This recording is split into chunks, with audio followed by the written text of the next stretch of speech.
স্বাগত জানাচ্ছি চট্টগ্রাম প্রতিদিনের সঙ্গে আছি আমি সামিয়া তমা। চট্টগ্রামে উদ্বেগজনক হারে বাড়ছে ডেঙ্গুর সংক্রমণ। জুলাই মাসের প্রথম 23 দিনেই আক্রান্ত হয়েছেন 356 জন। চট্টগ্রাম জেলা সিভিল সার্জন কার্যালয়ের সর্বশেষ তথ্য অনুযায়ী চলতি বছরের 25 জুলাই পর্যন্ত জেলায় ডেঙ্গু আক্রান্ত হয়েছেন 654 জনেরও বেশি। এর মধ্যে জানুয়ারি থেকে জুন পর্যন্ত প্রথম 6 মাসে আক্রান্ত ছিলেন 298 জন। চিকিৎসকরা বলছেন এবার শুধু জ্বর নয়, অনেক রোগী শক সিনড্রোম, রক্তচাপ কমে যাওয়া, ডায়রিয়া, তীব্র পেট ব্যথা এবং লিভার কিডনির জটিলতা নিয়ে হাসপাতালে ভর্তি হচ্ছেন। ডেঙ্গুর হটস্পট চট্টগ্রাম থেকে আরও খবর জানাতে সরাসরি যুক্ত হচ্ছেন সহকর্মী আকরাম হোসাইন। আকরাম, আমাদেরকে জানাবেন যে ডেঙ্গু প্রতিরোধে কি ব্যবস্থা নিয়েছে কর্তৃপক্ষ? ধন্যবাদ তোমা। আসলে বন্যা এবং বৃষ্টির পরে কিন্তু সেই পানিগুলো জমে থাকার কারণে চট্টগ্রামে ডেঙ্গুর পরিস্থিতি খুবই ভয়াবহ আকার ধারণ করছে এবং দিন দিন ডেঙ্গু আক্রান্তের সংখ্যা বৃদ্ধি পাচ্ছে। একই সাথে আমরা সংশ্লিষ্ট কর্তৃপক্ষের সাথে কথা বলেছি, Chattogram city corporation, civil surgeon, স্বাস্থ্য বিভাগ এবং জেলা প্রশাসনের সাথে কথা বলেছি। তারা বলছেন তারা সমন্বিতভাবে এই পরিস্থিতি মোকাবেলার জন্য প্রয়োজনীয় ব্যবস্থা গ্রহণ করছেন। সিভিল সার্জনের পক্ষ থেকে যেটি জানানো হয়েছে সেটি হচ্ছে ডেঙ্গু পরিস্থিতি মোকাবেলার জন্য চট্টগ্রাম মহানগর সহ চট্টগ্রামের প্রতিটি উপজেলা স্বাস্থ্য কমপ্লেক্সে প্রয়োজনীয় দিক নির্দেশনা দেওয়া আছে এবং প্রয়োজনীয় চিকিৎসকদের সেইভাবে প্রস্তুত রাখা হয়েছে।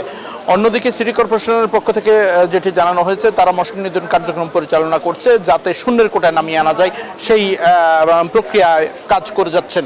এবং জেলা প্রশাসনের পক্ষ থেকে এখন পর্যন্ত আসলে চট্টগ্রাম মহানগরের বিভিন্ন বাড়ির ছাদ এবং ছাদ বাগান আঙ্গিনায় যেখানে এডিস মশার লার্ভা পাওয়া যাচ্ছে সেখানে ভ্রাম্যমাণ আদালত পরিচালনা করে তাদেরকে জরিমানা করে সচেতনতা সৃষ্টি করার চেষ্টা চালিয়ে যাচ্ছেন। এবং প্রশাসনের পক্ষ থেকে যেটি জানানো হচ্ছে, এই ডেঙ্গু পরিস্থিতি মোকাবেলার জন্য আসলে প্রশাসন সরকারের পক্ষ থেকে যেভাবে চেষ্টা চালানো হচ্ছে, একই সাথে সাধারণ জনগণকেও কিন্তু এগিয়ে আসতে হবে, সাধারণ জনগণকে সচেতন হতে হবে। সচেতনতার মধ্য দিয়ে এই পরিস্থিতি থেকে উত্তরণ হওয়া যাবে বলে মনে করছেন।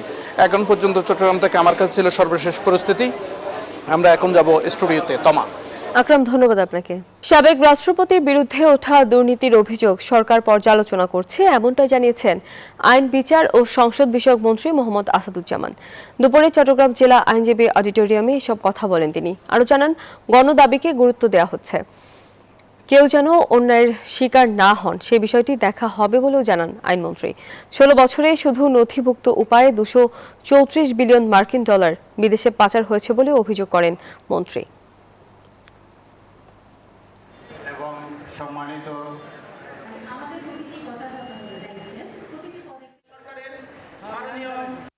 সবকিছু যাচাই বাছাই করে সঠিক সময় সঠিক সিদ্ধান্তটা নেবে, এতটুকু ভরসা সরকার প্রধান এবং আমাদের উপরে আপনাদের রাখতে হবে। একদিকে যেমন জনদাবিকে গুরুত্ব দেব, একই সাথে কেউ অন্যায় শিকার হোক সেটাও চাব না। চট্টগ্রামে বন্যার পানিতে বিধ্বস্ত সড়কগুলোতে এখনো রয়ে গেছে ক্ষতচিহ্ন। এখনো সংস্কার হয়নি এসব সড়ক ও জনপথ বিভাগের তথ্য মতে বন্যায় জেলার 241 কিলোমিটার সড়ক ক্ষতিগ্রস্ত হয়েছে। এর মধ্যে সবচেয়ে বেশি ক্ষতি হয়েছে সাতকানিয়া ও বাঁশখালীতে। আবু জাবেদের ছবিতে চট্টগ্রাম থেকে নয়ন বড়ুয়া জয়ের রিপোর্টে থাকছে বিস্তারিত। চট্টগ্রামের বাঁশখালী ও সাতকানিয়ায় বন্যার পানি সরে যাওয়ার পর সড়কের বেহাল অবস্থা ফুটে উঠেছে। যেখানে সেখানে তৈরি হয়েছে বড় বড় খানাখন্দ, ক্ষত বিক্ষত হয়েছে সড়ক মহাসড়ক, ফাটল দেখা দিয়েছে অনেক স্থানে। রাস্তা পানি, বন্যার পানি দূর একদিনের মতো পানি লোড গান বাড়ি হই সড়ক আর বাড়িতে বাইরে দূর পানি তো এখন রাস্তা নইলে তো ভবিষ্যৎ আর তার চট্টগ্রামের সড়ক ও জনপথের 241 কিলোমিটার রাস্তা ক্ষতিগ্রস্ত হয়েছে। তবে বাঁশখালী ও সাতকানিয়ার গ্রামীণ সড়কগুলো সবচেয়ে বেশি ক্ষতিগ্রস্ত হওয়ায় চরম দুর্ভোগে বাসিন্দারা। এখন রোড ঘাট ভাঙে গেছে, আমরা চলাফেরা করতে পারছি না, কোথায় যাইতে পারছি না। উপজেলা প্রশাসন জানান, বেহাল সড়কগুলো তালিকা করা হয়েছে। জাতীয়, আঞ্চলিক ও জেলা মহাসড়ক মেরামতে স্বল্প দীর্ঘমেয়াদী বরাদ্দের জন্য প্রস্তাবনা মন্ত্রণালয়ে পাঠানো হয়েছে। আমরা চিহ্নিত করেছি এবং আমাদের স্ব ডিপার্টমেন্টের মাধ্যমে এগুলো আমরা সংশ্লিষ্ট মন্ত্রণালয়ে পাঠিয়েছি। তো সেখান থেকে তারা আশ্বস্ত করেছে, আমাদের সরকারের বিভিন্ন দপ্তর আশ্বস্ত করেছে যে এগুলো রিকভার করার জন্য প্রয়োজনীয় পদক্ষেপ নেওয়া হবে। ক্ষতিগ্রস্ত সড়কগুলো স্বল্প মেয়াদে মেরামতের জন্য 34 কোটি 55 লাখ টাকা এবং দীর্ঘমেয়াদী মেরামতের জন্য 210 কোটি 29 লাখ টাকা বরাদ্দ চেয়েছে সড়ক ও জনপথ বিভাগ। নয়ন বড়ুয়া জয়, নিউজ 24 চট্টগ্রাম। নোয়াখালী বিজ্ঞান ও প্রযুক্তি বিশ্ববিদ্যালয়ে ট্রেজারার নিয়োগের দাবিতে মানববন্ধন করেছে শিক্ষার্থীরা। দুপুরে বিশ্ববিদ্যালয়ের কেন্দ্রীয় শহীদ মিনার প্রাঙ্গণে এই কর্মসূচি পালন করেন তারা। এ সময় তারা বিশ্ববিদ্যালয়ের যোগ্য শিক্ষককে ট্রেজারার হিসেবে নিয়োগের দাবি জানান। শিক্ষার্থীরা বলেন, বাইরে বিশ্ববিদ্যালয় থেকে কোনো ট্রেজারার নিয়োগ দেওয়া হলে প্রতিষ্ঠানের প্রতি তাদের দায়বদ্ধতা কম থাকে, ফলে চাকরির মেয়াদ শেষ হওয়ার পর তারা চলে যান। শিক্ষার্থীরা পরবর্তীতে কোনো প্রয়োজনে তাকে পান না বলে অভিযোগ করেন।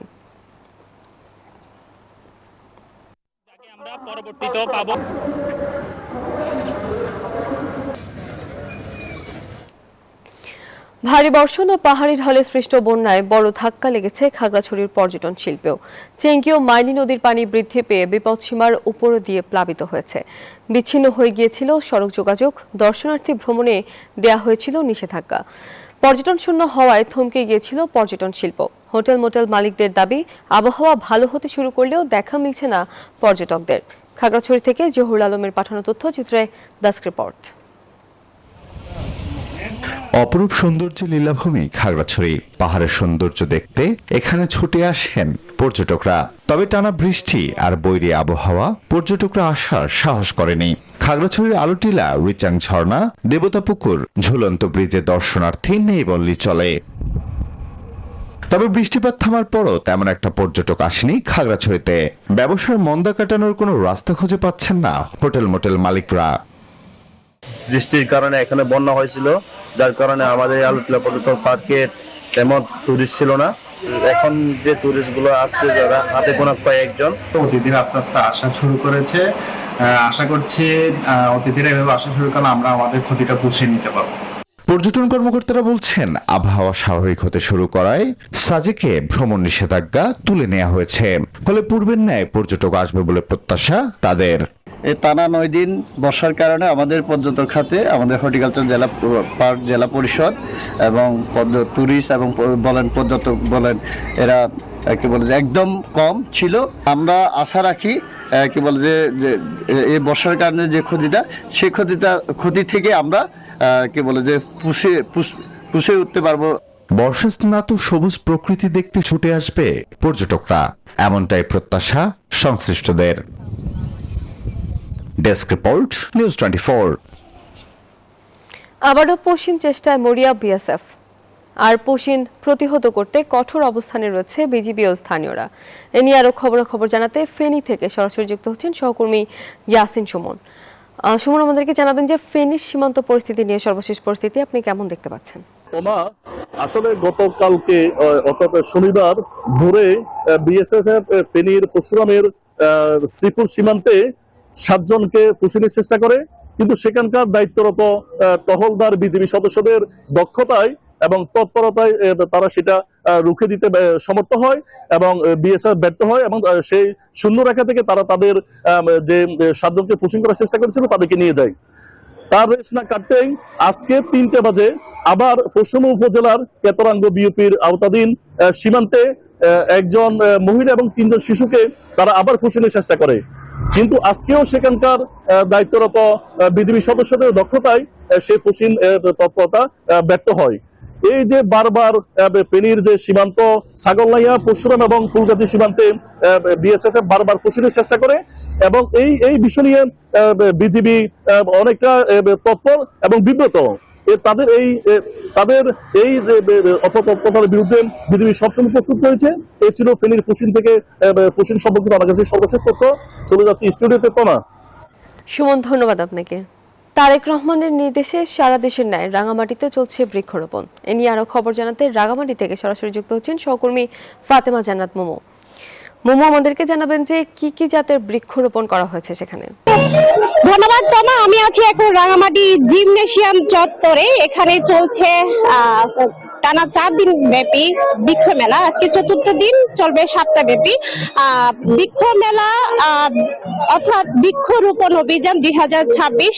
রাঙামাটি পার্বত্য চট্টগ্রাম বন বিভাগের উদ্যোগে এই মেলাটির আয়োজন করা হয়েছে শুধুমাত্র মানুষকে উদ্বুদ্ধ করার জন্য।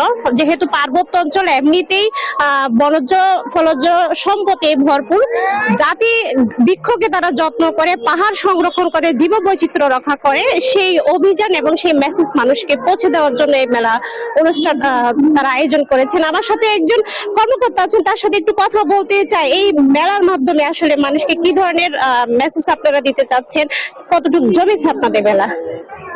ধন্যবাদ আপনাকে। আমাদের এই বৃক্ষ মেলা 2026 অভিযানের কথা হলো যে আমাদের অভিযানটা মানুষের মাঝে প্রচার করা, মানুষ যাতে গাছ এবং আমাদের ইকোসিস্টেমটা ঠিক রাখে, গাছ রোপণ করে, যত্ন করে। এই জন্যই আমাদের এই আয়োজন তখনই সফল হবে যখন মানুষ উদ্বুদ্ধ হবে। দেখতে পাচ্ছেন এখানে প্রচুর মানুষ আছে, অনেক গাছ বেচা কেনা হচ্ছে, ফলজ বনজ ঔষধি গাছ। এগুলি নিয়ে আমাদের আসলে উদ্দেশ্য, লক্ষ্য, এবং রাঙামাটিকে আরো অসংখ্য ধন্যবাদ।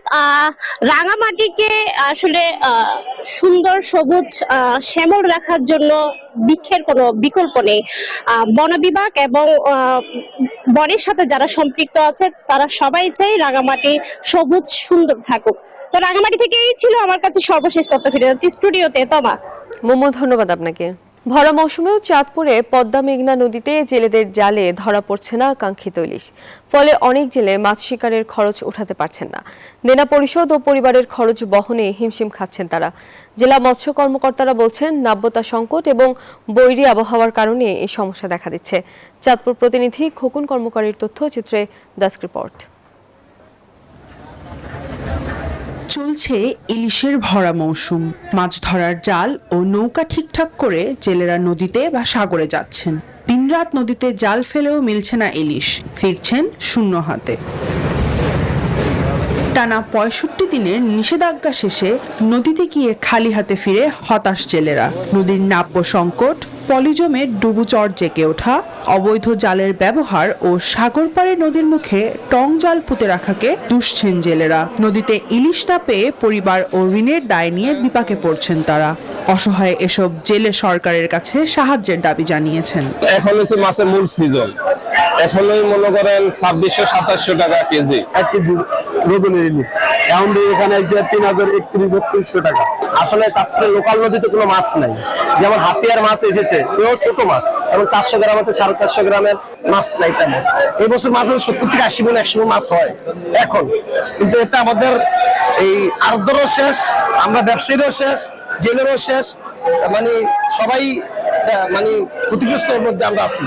বৈরী আবহাওয়া ও ডুবুচর চাঁদপুরের পদ্মা মেঘনায় ইলিশের প্রাচুর্য হারানোর অন্যতম কারণ বলে জানান জেলার শীর্ষ এ মৎস্য কর্মকর্তা। পর্যাপ্ত বৃষ্টি ইলিশের প্রাচুর্যতার অন্যতম কারণ। বৃষ্টি হলে নদীর নাব্যতা এমনি বাড়বে।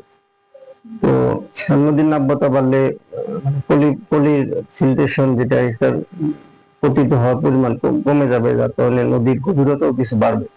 তো সার্বিক কার্যক্রমগুলা ঠিক মতো চললে ইলিশের প্রাচুর্যতা আশা করি বাড়বে। নদীতে ইলিশের বিচরণ বাড়াতে সরকার কার্যকরী পদক্ষেপ নিবে, এমনটাই প্রত্যাশা চাঁদপুরের জেলেদের। Desk report, news 24। আর এই ছিল নিউজ 24 চট্টগ্রাম প্রতিদিনের সংবাদে। এতক্ষণ সঙ্গে থাকার জন্য ধন্যবাদ সবাইকে।